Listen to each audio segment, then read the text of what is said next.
క్రీస్తునాథుని యందు మిక్కిలి ప్రియ సహోదరి సహోదరులారా, దేవుని బిడ్డలారా, మున్ముందుగా దేవుడు మనకు ఒక నూతన సంవత్సరాన్ని మన చేతులలో ఉంచినందుకు గాను, ఈ నూతన సంవత్సరంలో అడుగుపెట్టేట అదృష్టాన్ని మనకు ప్రసాదించినందుకు గాను, నూతన సంవత్సరం అనే వరాన్ని మనకు అనుగ్రహించినందుకు గాను ఆ దేవాది దేవునికి స్తుతులు స్తోత్రాలు తెలియచేద్దాం. Hallelujah, praise the Lord, hallelujah, praise the Lord, hallelujah, హల్లెలూయా.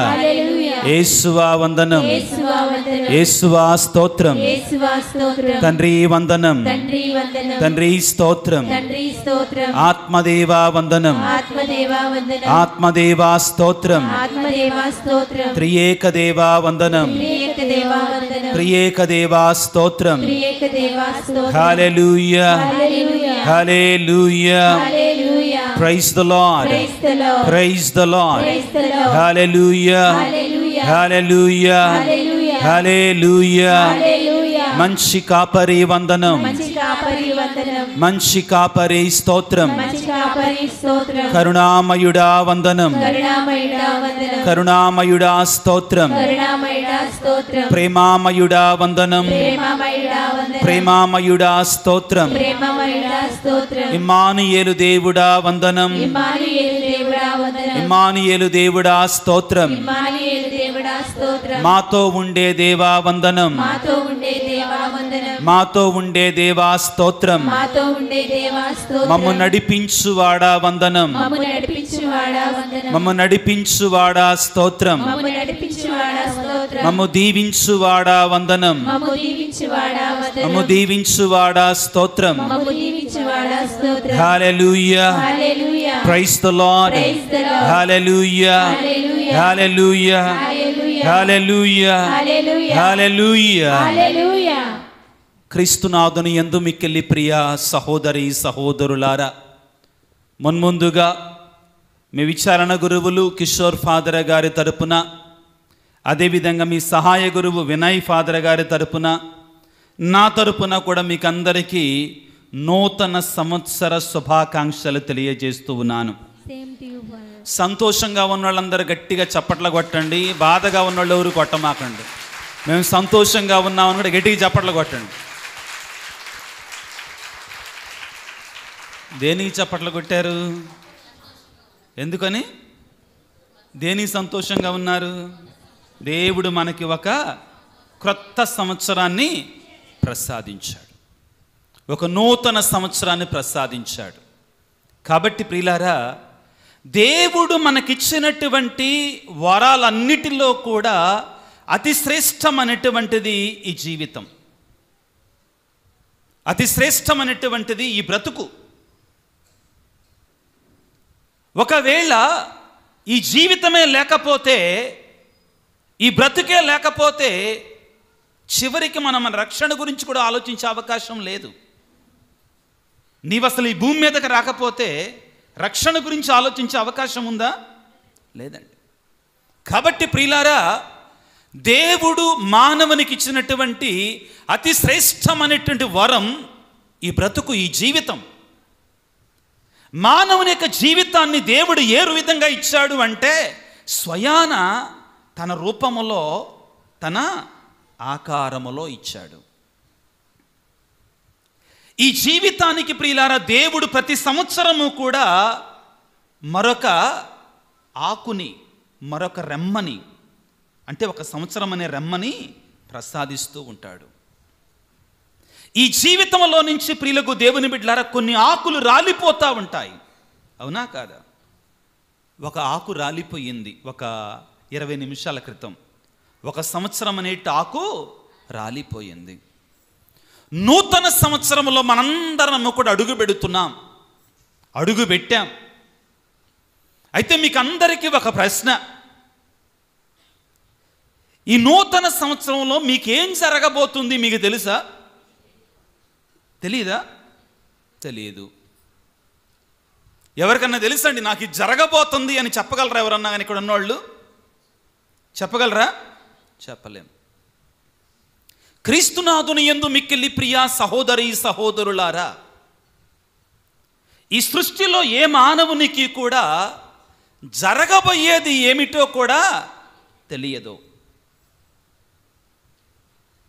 అది కూడా తెలిస్తే మానవుడు అసలు భూమి మీద ఆగడండోయ్. తెలియకుండానే మిడిసిపాటుతనం, అవునా కాదా? అది కూడా తెలిస్తే దేవుణ్ణి అసలే లెక్క చేయరు. కానీ ప్రియులకు దేవుని బిడ్డలారా, ఈ మధ్యకాలంలో కొంతమంది వచ్చారు, కొంతమంది బయలుదేరారు. ఒకళ్ళు నిందించటం కోసం కాదు, కానీ ఒక అంశం గురించి ధ్యానం చేయటానికి మాట్లాడుతున్నానండి. ఏమిటి? జరగబోయేది ఏమిటి అనేటువంటిది ఎవ్వరికీ కూడా తెలియదో అనే సత్యాన్ని మనం తెలుసుకోవాలి. ఎవరికి తెలుసు? ఒక్క దేవునికి మాత్రమే తెలుసండి. ఈ మధ్య కాలంలో కొంతమంది బయలుదేరారు. ఏమిటి? రేపు చీఫ్ మినిస్టర్ ఎవరైతారు తెలంగాణలో? అవునా కాదండి? అవునైతే ఇలా అంటారు, కాదంటే ఎలా అంటారండి? రేపు చీఫ్ మినిస్టరు ఎవరైతారు అని ముందుగానే చెప్పేస్తున్నారు. చెప్తున్నారా లేదా? కానీ చెప్పిన నిజమవుతున్నాయా? వాళ్ళు పెద్ద మేధావుల్లాగా, రాబోయే కాలజ్ఞానం తెలిసినటువంటి వాళ్ళలాగా మాట్లాడుతూ ఉంటారు. ఒకటి మాత్రం సత్యం ప్రియులకు దేవుని బిడ్డలారు. అదేమిటి అంటే, జరగబోయేది మనకి ఎవ్వరికీ కూడా తెలియదు. గొప్ప గొప్ప పునీతులకి ఇది తెలుసుకోండి, గుర్తుపెట్టుకోండి. పరిశుద్ధంగా పవిత్రంగా దేవునికి లోబడి, దేవుని యొక్క ఆజ్ఞలకు లోబడి జీవించేటువంటి కొంతమంది పునీతులకి, మహా గొప్ప పరిశుద్ధులకి, తంబి జోసెఫ్ లాంటి వాళ్ళకి కొన్ని విషయాలు మాత్రం తెలియజేసేవాడు దేవుడు. పిల్లారా, హల్లెలూయా, హల్లెలూయా, ప్రైజ్ ది లార్డ్. వారు ఎవరు అంటే మహాపరిశుద్ధులు. వారెవరండి? మహాపరిశుద్ధులు. కానీ ప్రియులకు దేవుని బిడ్డలారా, మనం ఏం చేస్తాం? మనం ప్రయత్నం చేస్తాం, తెలుసుకోవాలి. ఆతృత, తాపత్రయం ఆగదు మనకి. ఒకసారి మీరు విజయవాడ బిషప్స్ హౌస్ దగ్గరికి వెళ్తే పక్కనే స్టెల్లా కాలేజీ ఉంది. ఈ పిల్లలు ఇంటర్మీడియట్ డిగ్రీ చదివే పిల్లలు వెళ్ళి వాళ్ళ చేతులు తీసుకెళ్ళి ఇంకోటి చేతుల్లో పెడతారు. ఎవరి చేతుల్లో? అక్కడ రామచిలక పెట్టుకొని ఒక చిన్న డబ్బాల, అమ్మ చెప్పమ్మ గట్టిగా, జ్యోతిష్యుల చేతుల్లో పెడతాడు.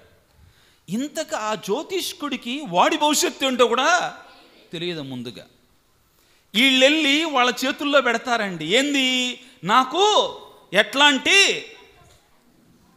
నేను చెప్పానమ్మా, తొందర ఎందుకు మరీ తొందర, నాకు ఎట్లాంటి ఉద్యోగం వస్తుంది అని చెప్పబోయా. ఆమంటుంది నాకు ఎట్లాంటి భర్త వస్తాడని చూపించుకుంటారని అన్నాడు. క్రీస్తునాథుని యందు ప్రియులారా, మన చేతిని తీసుకొని పెట్టాల్సింది ఆ జ్యోతిష్కుడి చేతుల్లో కాదండి. మన చేతిని తీసుకొని పెట్టాల్సింది ఆ సోదెగాడి చేతుల్లో కాదండి. మన భవిష్యత్తు తీసుకొని వెళ్ళి పెట్టాల్సింది పరాయి వాడి చేతుల్లో కాదండి. నేను చిన్నప్పుడు ఇంటి పక్కల అమ్మలక్కలందరూ కూడా చేరి ఆడి చేతులు చూపిస్తుంటే చెయ్యి చూసేవాడు వస్తే నా చెయ్యి కూడా పెట్టారు వాడి చేతుల్లో. వాడు అన్నాడు, అయ్యా నీకు ఇద్దరు అన్నాడండి. నీకు ఒక్కదానికే దిక్కు లేదు అంటే దేవుడు కృప, దేవుడికి వందనాలండి. మీరు ఏ విధంగా అనుకోమాక. అంటే ఎందుకు మాట్లాడుతున్నానంటే ప్రియులారా, నూతన సంవత్సరాన్ని ప్రారంభించుకుంటున్నాం, క్రొత్త సంవత్సరాన్ని ప్రారంభించుకుంటున్నాం. ఇక్కడున్నటువంటి మనందరికీ కూడా క్రొత్త కొత్త ఆశలు, క్రొత్త కొత్త ఆలోచనలు, మరి ముఖ్యంగా ఎవరైతే మనలో గడిచినటువంటి కాలంలో, గడిచినటువంటి దినాలలో సంవత్సరాలలో శ్రమల పాలయ్యామో, కష్టాల పాలయ్యామో, బాధలలో, ఇరుకులలో, ఇబ్బందులలో, అనారోగ్యాలలో, శ్రమలలో ఉన్నామో, అటువంటి వారిలో ప్రియులారా ఒకలాంటి ఆశ, ఒకలాంటి కోరిక, ఒకలాంటి తపన, ఈ సంవత్సరం అన్నా కానీ దేవుడు నన్ను దీవించాలి, ఈ సంవత్సరం అన్నా కానీ దేవుడు నన్ను ఆశీర్వదించాలి, ఈ సంవత్సరం అన్నా దేవుడు నాకు తన యొక్క ఆశీర్వాదాలు ఇస్తే బాగు. ఇటువంటి తలంపులు, ఇటువంటి ఆలోచనలు, ఇటువంటి సమ్మిళితమైనటువంటి ఆశలు ప్రియులకు దేవుని బిడ్డలారా. అయితే మరి ఏం చెయ్యాలి? Hallelujah, praise the Lord, praise the Lord. ప్రియులకు దేవుని బిడ్డలారా, ఈ నూతన సంవత్సరాన్ని ప్రారంభించుకుంటుండగా, ఈ కొత్త సంవత్సరాన్ని ప్రారంభించుకుంటుండగా నీ దేవుడైన ప్రభు ఏమంటున్నాడంటే, బిడ్డ నీ ఒంటరి వాడివి కాదో, నీ ఒంటరి దానివి కాదో, 2 బలమైన ఆయుధాలు నీకు ఇస్తున్నాడు దేవుడు. ఏంటిదండి? 2 బలమైన ఆయుధాలు నీకు ఇస్తున్నాడు. నెంబర్ 1 మరియ తల్లి. మరియ తల్లిని నీకు తోడుగా ఇస్తున్నాడు. మరియ తల్లిని దేవుడు నీకు తోడుగా ఇస్తున్నాడు. ఈ రోజున యావత్ కథోలిక శ్రీ సభ ప్రియులారా, నూతన సంవత్సరంతో పాటు మరియమాత దివ్య మాతృత్వ మహోత్సవాన్ని కొనియాడుతూ ఉంది.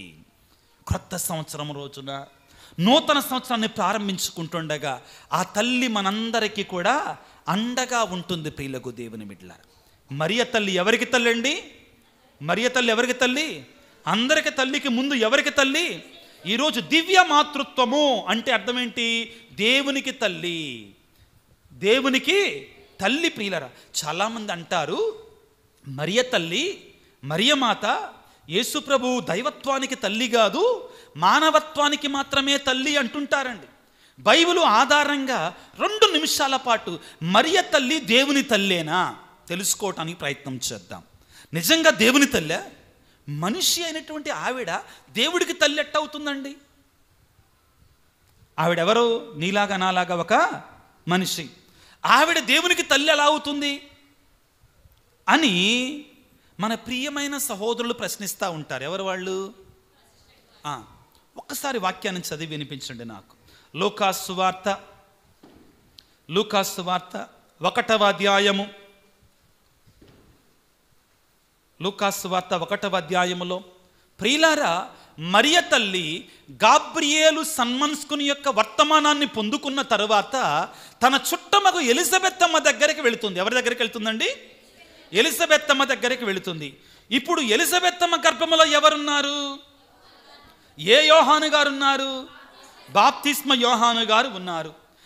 ఎలిజబెత్తమ్మ ఏమని పలుకుతుంది? ఒక్కసారి వాక్యాన్ని వినిపించండి. 1వ అధ్యాయం 43వ వచనాన్ని చదువుకుందాం. నా ప్రభువు తల్లి నా వద్దకు వచ్చుట ఎలాగు ప్రాప్తించను. Hallelujah, praise the Lord, praise the Lord, praise the Lord. ప్రియులారా, అందరు నా కళ్ళు చూడండి దయచేసి. ఏమని ఉందండి? నా ప్రభువు తల్లి. ఈ బైబిల్లోనే ఉందా? ఈ బైబిల్లోనే ఉందా? ఓకే. నాకు డౌట్ వచ్చి ఒకవేళ వాళ్ళ బైబిల్లో లేదేమో అని ఆ బైబిల్ కూడా చదివాను. ఆ బైబిల్ అంటే 2 అన్నీ ఒకటే వాళ్ళు అంటారట. కాబట్టి ఆ బైబిల్ అక్కడ కూడా అక్షరాలు అదే మాట ఉంది. ఏమని ఉందండి? ఎలిజబెత్ ఏమంటుంది? నా ప్రభు అంటే ఎవరు? దేవుడు. బైబిల్లో స్పష్టంగా రాయబడి ఉందండి. మూల భాషలో ఏమని ఉంటుందంటే థేయోటోకోస్. థేయో అంటే దేవుడు, టోకోస్ అంటే జన్మనిచ్చిన తల్లి. మూల భాషలో ఈ పదం ప్రియులారా ఇప్పుడు వచ్చింది కాదండి, ప్రారంభం నుండి ఉన్నటువంటిదే. మరియమాతని ప్రియులారా ఏమని పిలుస్తారు అంటే మరియ తల్లి థేయోటోకోస్, దేవుని యొక్క తల్లి. ప్రభునందు ప్రియులకు దేవుని బిడ్డలారా, మనందరం గుర్తుంచుకోవాల్సింది ఏమిటి అంటే మరియ తల్లి యొక్క ఎన్నిక, మరియ తల్లి యొక్క ఏర్పాటు. ఈరోజు 2వ పట్టణంలో మనం గలతీ పత్రిక 4వ అధ్యాయం 4వ వచనంలో మనం చదువుకున్నాం. కాలము పరిపక్వమైనప్పుడు దేవుడు తన కుమారుని పంపెను, ఆయన ఒక స్త్రీ ద్వారా ఉద్భవించాను. ఆ స్త్రీని ప్రియులకు దేవుని బిడ్డలారా దేవుడు సృష్టి ఆరంభానికి ముందే ఎన్నుకున్నాడో. ఎప్పుడు ఎన్నుకున్నాడండి? సృష్టి ఆరంభానికి ముందే ఎన్నుకున్నాడో. ఆదికాండం 3వ అధ్యాయం 15వ వచనంలో ప్రియులారా దేవుడే స్వయముగా ఆది తల్లి అంటే ఏవమ్మతో పలికిన మాట ఏమిటి అంటే నీ సంతతికిని, స్త్రీ సంతతికిని వైరము కలుగజేయుదును, ఆమె సంతతి నీ తలను చితకదొక్కుతారు. ప్రియులారా, ఆత ఏవమ్మైనటువంటి ఏదెను వనములో పాపము చేసినటువంటి ఆ ఏవమ్మ సంతానం సాతాను తలను చితకదొక్కిందా? లేదు ప్రియులారా. మరియ తల్లి సంతానం అంటే క్రీస్తు ప్రభువు సైతానిక తలని సిలువలో వేలాడుతూ ఏం చేశాడు? చితకదొక్కాడు. కాబట్టి ప్రియుల కొరింథీ పత్రికలో పౌలు గారు ఏమంటారు? మరణమా నీ విజయం ఎక్కడా? మరణపు ముళ్ళును విరిచివేశాడు, సాతాను కోరలు పీకివేశాడు, సాతాను కొమ్ములు విరిచివేశాడు. ఎవరు? మరియ తల్లి సంతానం. Hallelujah, praise the Lord, praise the Lord, praise the Lord. ఇర్మియా గ్రంథం 1వ అధ్యాయం 4వ వచనంలో ప్రియులారా, నీ తల్లి గర్భములో పడకముందే నేను నిన్ను ఎన్నుకున్నాను అన్నాడండి. గలతీ పత్రిక 1వ అధ్యాయం 5వ వచనంలో ప్రియులారా, పౌలు గారు ఏమంటారంటే, నేను నా తల్లి గర్భంలో పడక పూర్వమే దేవుడు నన్ను ఎన్నుకున్నాడు అని చెప్తాడండి. మరి అటువంటిది ఒక ప్రవక్తని, ఒక అపోస్తలుడిని తల్లి గర్భంలో పడకముందే ఎన్నుకుంటే, తనకు తల్లిగా ఉండవలసినటువంటి ఆ తల్లిని దేవుడు పాపము లేకుండా సృష్టించుకోలేడా? మమ్మాటికి ప్రియులారా, మరియ తల్లి దేవునికి తల్లి. ఇందాకలా మీరు ఒక మాట అన్నారు కదా ఇక్కడ దగ్గర ఉన్నటువంటి వాళ్ళు, దేవునికి మాత్రమే తల్లి కాదండోయ్, మనందరికీ కూడా. హల్లెలూయా, praise the Lord, hallelujah, hallelujah, హల్లెలూయా. ఏనాడైతే ఆ యేసయ్య సిలువలో వేలాడుతూ సిలువ చెంత ఉన్నటువంటి యోహాను గారితో ఇదిగో నీ తల్లి, ఇదిగో నీ తల్లి అని పలికాడో ప్రియులారా, ఆనాటి నుండి మరియ తల్లి మనందరికీ కూడా తల్లి. యోహాను గారు ఏం చేస్తున్నాడండి? మరియ తల్లిని వాక్యాన్ని చదువుకుందాం. యోహాను సువార్త 19వ అధ్యాయం 27వ వచనాన్ని చదువుకుందాం. ఆ తరువాత శిష్యునితో ఇదిగో నీ తల్లి అనను. శిష్యుడు ఆ గడియ నుండి ఆమెను స్వీకరించి తన ఇంటికి తీసుకొని పోయెను. ప్రియులకు దేవుని బిడ్డలారా, ఈ రాత్రికాల సమయంలో మీకందరికీ కూడా నాకు చిన్న సలహా. ఈ రోజున మీరు ఇంటికి వెళుతుండగా మీ మనసులో అనుకోండి, అమ్మా తల్లి మరియా తల్లి నా ఇంటికి రామ్మా. యోహాను గారు ఏం చేశాడు? మరియ తల్లిని తన ఇంటికి తీసుకొని వెళ్ళాడు. మనం కూడా తీసుకొని వెళదాం. ఆ మరియ తల్లిని మనం కూడా మన ఇళ్ళకి తీసుకొని వెళదాం. ఏ ఇంటికైతే మరియ తల్లిని తీసుకొని వెళతారో ఆ ఇంటిలో కొదవలేదు. ప్రియులకు దేవుని బిడ్డలారా, మరియ తల్లి ఎలిజబెత్తమ్మ ఇంటికి వెళ్ళింది, పరిశుద్ధాత్మ చేత అక్కడ నింపింది, పరమానందాన్ని అక్కడ ఉన్నటువంటి వారికి ఇచ్చింది. జీవిస్తున్నటువంటి బ్రతికి ఉన్నటువంటి వారికి మాత్రమే కాదు, గర్భములో ఇంకా పుట్టబోతున్నటువంటి పిల్లవాడు కూడా ఆనందముతో గంతులు వేశాడు. మరియ తల్లి ఎక్కడ ఉంటే అక్కడ ఆనందం, మరియ తల్లి ఎక్కడ ఉంటే అక్కడ పరమానందం. ప్రియులారా, కానాపల్లిలో కొరత ఏర్పడినప్పటికీ కూడా మరియ తల్లి అక్కడ ఉంది కాబట్టి సంతోషం, పరమానందం. ప్రియులారా, ఈనాడు మనము కూడా ప్రియులారా, అమ్మా తల్లి మరియమాత దేవుని తల్లి, మా అందరి తల్లి, మాతో పాటు మా ఇళ్ళకి రండమ్మా అని అడగగలగాలి. Hallelujah, praise the Lord, praise the Lord, hallelujah. రెండవది ప్రియులారా, రెండవ ఆయుధం. మొదటిది మరియ తల్లి అయితే రెండవది యేసు నామం. ఏంటిదండి? యేసు నామం, శక్తి కలిగిన నామం. ప్రియులారా, సృష్టిలో అతి శ్రేష్టమైనది యేసు నామం. ఈనాడు జనవరి 1వ తారీఖు, డిసెంబర్ 25 నుంచి ఈ రోజు వరకు ఎన్నో రోజు అండి? 8వ రోజు. బైబిల్లో లూకాసు వార్త 2వ అధ్యాయంలో ఈ రోజున మనం సువిశేషాన్ని చదువుకున్నాం. 21వ వచనంలో 8 దినములు గడిచిన పిమ్మట శిశువునకు సున్నతి చేసి ఆ బాలుడు గర్భమునందు పడక పూర్వము దేవదూత సూచించినట్లు ఏం పేరు పెట్టారు? యేసు అని పేరు పెట్టారు. ప్రియులారా, మీరందరూ ఇక్కడ చాలామంది తల్లులు ఉన్నారు, తండ్రులు ఉన్నారు. మీకు ఇష్టమైన పేర్లు ఎవరివి? మీ పిల్లలవి, అవునా కాదా? మీ పిల్లల పేర్లు పిలవగానే స్టేజ్ మీదకి వచ్చి డాన్స్ చేస్తుంటే ఒక చిన్న బహుమతి వస్తే చాలు. ఆ పిల్లవాడి పేరు ఇంటి పేరుతోటి పిలిస్తే ఇంకా సంతోషం. అబ్బా, ఇక అసలు ఆ రోజు అన్నం కూడా తినమన్నమాట. మనం ఇంకా కడుపు నిండిపోద్ది. మన పిల్లోడి పేరు 10 మంది ముందు వినపడింది. ప్రియులారా, నీ పిల్లవాడి పేరంటే నీకు అంత ఇష్టమైతే, నీ పిల్లవాడి పేరంటే, నీ కూతురి పేరంటే నీకు అంత ఇష్టమైతే, సకల లోకాలను సృష్టించినటువంటి ఆ దేవునికి తన కుమారుని పేరంటే ఎంత ఇష్టంగా ఉండాలండి. అందుకే అంటున్నాడు, ఏమిటి అంటే, యేసు నామములో నువ్వు ఏది అడిగినా ఇస్తాను అంటున్నాడు. Hallelujah, praise the Lord, praise the Lord. ప్రియులారా, ఆ నామం మామూలు నామం కాదండి. ఆ పేరు మామూలు పేరు కాదండి. సృష్టిలోనే ఆ పేరుకు మించినటువంటి పేరు మరొకటి లేదో. ఆ పేరును పట్టుకొని మనం ప్రార్థన చేయాలి. ఆ నామములో మనం ప్రార్థన చేయాలి. ఆశ్చర్యం ఏంటో తెలుసా? మీరందరూ కూడా పరిశీలించారో లేదో, దివ్య బలి పూజలో ఈ పుస్తకంలో ప్రియులారా, ఈ పుస్తకంలో, ఈ యొక్క దివ్య బలి పూజ పుస్తకంలో, ఈ పుస్తకంలో ప్రియులారా, ప్రతి ప్రార్థన కూడా యేసు నామంలో ముగించబడుతుందండి. గురువు చేసే ప్రతి ప్రార్థన కూడా ఎవరి పేర్లో ముగించబడుతుందండి? యేసునామములో అడగబడతాయండి ప్రతిదీ కూడా. ఏ ప్రార్థన అన్నా చూడండి, మా నాథుడైన యేసుక్రీస్తు నామమున వేడుకొనుచున్నాము తండ్రి. ఆ విధంగా ఉంటుంది ప్రతి ప్రార్థన కూడా. మనందరికి గొప్ప ఉదాహరణ ప్రియులారా. ఇదిగో ప్రియులకు దేవుని బిడ్డలారా, యోహాను సువార్త 14వ అధ్యాయములో యేసు ప్రభువే స్వయంగా మనకు సెలవిస్తూ ఉన్నాడు. ఏమంటున్నాడు? మీరు నా తండ్రిని నా పేరిట ఏమదిగడి అడిగినా కానీ ఇస్తాడు. 13వ వచనాన్ని చదువుకుందాం. తండ్రి కుమారుని యందు మహిమపరచబడుటకు మీరు నా పేరిట ఏమి అడిగినను చేసేదను, మీరు నా పేరిట నన్ను ఏది అడిగినను మీకు చేసేదనో. దేవుడు ఎంత స్పష్టంగా తెలియజేస్తున్నాడు పిల్లారా. నా పేరిట మీరు ఏమి అడిగినా కానీ మీకు చేస్తానని పలుకుతున్నాడు పిల్లారా. అదేవిధంగా ప్రియులారా, యోహాను సువార్త 16వ అధ్యాయం 26వ వచనాన్ని చదువుకుందాం ఒకసారి. యోహాను సువార్త 16:26 చదువుకుందాం. ఆనాడు మీరు నా పేరిట అడిగెదరు. మేము గురించి తర్వాత చెప్తాను. ప్రభు అంటున్నాడండి, మీరు నా పేరిట అడిగెదరు అని పలుకుతున్నాడు. ప్రియులారా, ఈ సృష్టిలో అతి శ్రేష్టమైన నామం, అతి గొప్ప నామం యేసయ్య నామం. ఆ యేసయ్య నామముతోటి ఈ ఆయుధంతో మనం వెళ్ళాలండి. మీకు అందరికి ఒక చిట్కా చెప్తానండి. చాలా సులభమైనటువంటిది, చాలా శక్తివంతమైన ప్రార్థన. ఏంటంటే, మీరు ఏ పని చేసినా కానీ మీ పెదాల మీద ఏముండాలి? సినిమా పేర్లు కాదండి, సినిమా హీరోల పేర్లు కాదండి, రాజకీయ నాయకుల పేర్లు కాదండి, లేకపోతే పనికి మాలినటువంటి వాళ్ళ పేర్లు కాదండి. ఎవరి పేరు ఉండాలి? యేసునామం ఉండాలి. యేసునామం ఉండాలి. ఫిలిప్పీ పత్రిక 2వ అధ్యాయం 10వ వచనం నుంచి మనం చదువుకుంటే పిల్లారా, అక్కడ స్పష్టంగా రాయబడి ఉంటుందండి.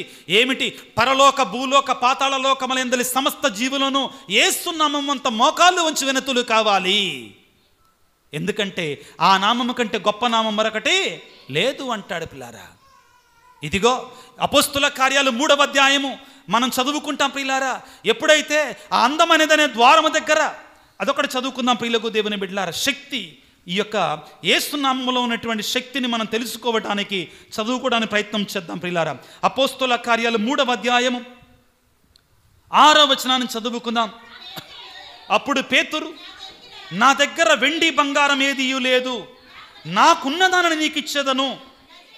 నజరేయుడైన యేసు పేరిట నీవు లేచి నడో. నజరేయుడైన యేసు పేరిట నువ్వు లేచి, ఎవరి పేరిట? ఎవరి పేరిట? యేసయ్య పేరిట ప్రియులారా. యేసయ్య పేరిట నువ్వు లేచి నడు అన్నాడు. లేచి నడిచాడా? చదువు త్వరగా. వాని కుడి చేతిని పట్టుకుని లేవనెత్తగా వెంటనే వాని పదములు మడములు బలపడగా వాడు ఎగిరి గంతులు వేసి నిలువబడి అటునిటు నడువసాగను. అంతటా వాడు నడుచుచు గంతులు వేయుచు దేవుని స్తుతించుచు వారితో దేవాలయంలోనికి వెళ్ళాను. Hallelujah, praise the Lord, praise the Lord. ప్రభునందు ప్రియులకు దేవుని బిడ్డలారా, ఈనాడు నూతన సంవత్సరాన్ని ప్రారంభించుకుంటుండగా మీ అందరి ముందు కూడా 7 సూత్రాలు పెట్టాను.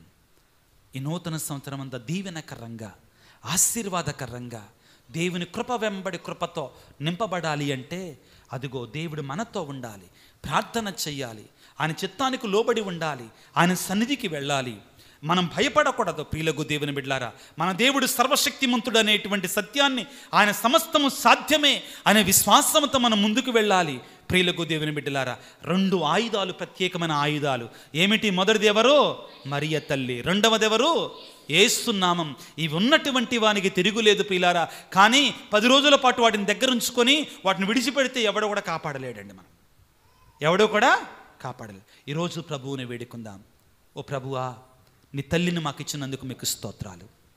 ఈ నూతన సంవత్సరాన్ని ప్రారంభించుకుంటుండగా అమ్మ తల్లి మరియమాత, నీ మధ్యస్థ ప్రార్థన ద్వారా మమ్మల్ని దీవించమ్మ. అందరూ 1 నిమిషం పాటు తలల వంచి ప్రార్థన చేసుకుందాం. సర్వశక్తిమంతుడా, సర్వోన్నతుడా, ప్రేమామయుడా, మమ్మందరిని మిక్కిలిగా ప్రేమించి ఒక నూతన సంవత్సరం అనే గొప్ప వరాన్ని మాకు ఇచ్చినందుకు మీకు స్తోత్రాలు తండ్రి. మీకు వందనాలు నాయన. ఇదిగో ఈనాడు ఈ నూతన సంవత్సరాన్ని ప్రారంభించుకుంటుండగా, ఈ క్రొత్త సంవత్సరాన్ని ప్రారంభించుకుంటుండగా తండ్రి, మీరు మాకు తోడుగా ఉండండి అయ్యా. ఈ 365 రోజుల పాటు మీరు మమ్మల్ని విడవకండి నాయన. మీరు మాతో ఉండండి, మాతో నడవండి ప్రభువా. ఇదిగో యెహోషువతో అంటున్నావు నాయన, నువ్వు భయపడవలదో, నేను నీకు తోడుగా ఉంటా, నేను దీవించుతాను, నీ కొరకై ఏర్పాటు చేసిన పథకం నాకు తెలియను, మీ భవిష్యత్తు కోసం, మీ బంగారు భవిష్యత్తు కొరకే కానీ మీ వినాశనం కొరకు కాదు అని పలుకుతున్నావు. మీకు స్తోత్రాలు తండ్రి, మీకు వందనాలు ప్రభువా. అమ్మా తల్లి మరియమాత, ఈనాడు దేవుని తల్లిగా, మా అందరి తల్లిగా నిన్ను కొనియాడుతూ ఉండగా మా కోసం ప్రార్థించమ్మా. నీ కుమారుడినటి యేసయ్య నామములో మమ్మ దీవించమ్మా. మా కొరకు వేడుకో తల్లి. ఇదిగో అలనాడు ఎలిజబెత్ అమ్మకు సహాయం చేసినట్లుగా, అలనాడు కానాపల్లి పెళ్లి విందులో సహాయం చేసినట్లుగా మాకు అందరికీ కూడా ఈ సంవత్సరం అంతా కూడా తోడుగా ఉండి మా ఇంటికి వచ్చి మా కొరకే ప్రార్థన చేయమని మా నాథుడైన క్రీస్తు ద్వారా వేడుకొనుచున్నాము తండ్రి. ఆమేన్.